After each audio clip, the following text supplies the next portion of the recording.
சென்னை தலைமைச் செயலகத்தில் பல்வேறு துறை சார்ந்த திட்டங்களை காணொலி காட்சி மூலம் முதலமைச்சர் மு.க.ஸ்டாலின் தொடங்கி வைத்தார்.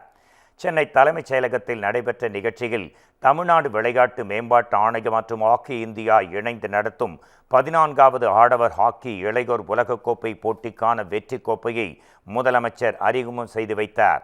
தொடர்ந்து 23 கோடி ரூபாய் மதிப்பீட்டில் திருச்செங்கோட்டில் தரை மற்றும் 4 தளங்கள் கொண்ட புதிய மருத்துவ கட்டடம் கட்டப்பட்டு 300 படுக்கை வசதிகளுடன் மேம்படுத்தப்பட்ட அரசு மருத்துவமனையையும் காணொலி காட்சி வாயிலாக அவர் திறந்து வைத்தார். பின்னர் அர்ச்சகர், ஓதுவார் உள்ளிட்ட 18 பயிற்சி பள்ளிகளில் பயிலும் மாணவர்களுக்கு ஊக்கத்தொகை உயர்வுக்கான காசோலைகளையும் அவர் வழங்கினார். இதையடுத்து வேலூரில் 32 கோடி ரூபாய் செலவில் 600 பேருக்கு வேலை வாய்ப்புகளை உருவாக்கும் வகையில் அமைக்கப்பட்டுள்ள மினி டைடல் பூங்காவை திறந்து வைத்தார்.